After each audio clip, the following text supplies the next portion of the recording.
Well, we just saw the story on sports concerning hacking. Voilà, donc nous Parlons du décryptage. Le deuil de 4 personnes tuées lors de l'attaque de Westminster à Londres par Khalid Massoud n'était pas encore fait que les enquêteurs ont révélé que le terroriste avait utilisé WhatsApp 2 minutes avant de passer à l'acte. Les agences de renseignement britanniques ont essayé de lire ces messages, mais n'ont pas pu à cause d'un cryptage. Le cryptage brouille les informations sur un périphérique ou une application et rend l'interception par des tiers vraiment impossible car le matériel devient illisible sauf sur le périphérique du destinataire. L'accès au téléphone de Massoud pourrait aider les enquêteurs à traquer d'autres terroristes, mais compromettrait d'autres discussions privées entre Massoud et d'autres personnes qui ne pourraient pas être des terroristes et pourraient ne pas vouloir que des tiers aient accès à leurs conversations privées.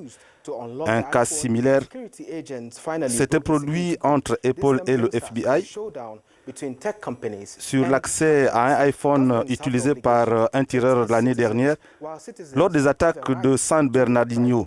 Bien que Apple ait refusé de débloquer l'iPhone, les agents du FBI avaient tout de même rompu le code de sécurité. Cela nous amène au débat entre le gouvernement et les compagnies sur la sécurité privée. Voilà, donc la secrétaire d'État à l'intérieur britannique a dit que nous voulions nous rassurer que des organisations comme WhatsApp et il y en a beaucoup d'autres n'offrent pas un espace secret aux terroristes pour communiquer entre eux.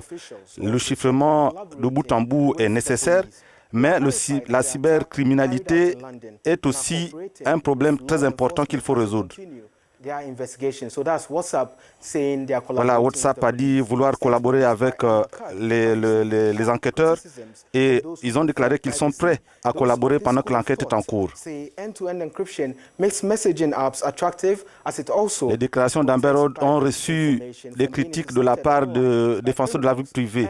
Ils pensent que le cryptage de bout en bout rend les applications de messagerie plus attrayantes car elles empêchent également les informations privées d'être interceptées en ligne par des tiers ou des criminels. Beaucoup de gens font confiance aux applications de messagerie où près de 42 milliards de messages sont envoyés par jour contre 20 milliards de textes normaux. D'autres poussent davantage le débat en admettant que les entreprises de technologie devraient collaborer avec les enquêteurs, mais devraient-ils le faire qu'en cas de terrorisme? Pourquoi pas lors des viols, meurtres, le commerce de drogue? Ce débat a sa place sur le continent où le terrorisme est également omniprésent. Al-Shabaab, Boko Haram, Al-Qaïda en Afrique du Nord font des ravages parfois plus grande en matière de comparaison de chiffres de victimes, mais cela ne fait aucun écho sur les médias internationaux.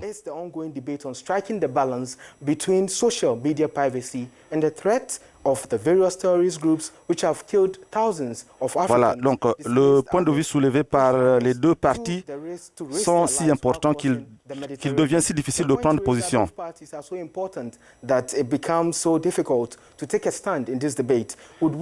Nous ne versons pas de larmes de crocodile alors que nous condamnons les actes de terrorisme quand nous savons que nous pouvons collaborer avec les enquêteurs en ouvrant les portes.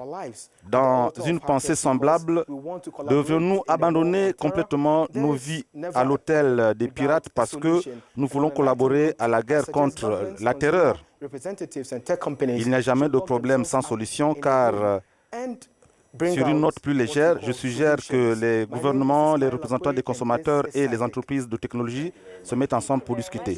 Ismaël Akoué.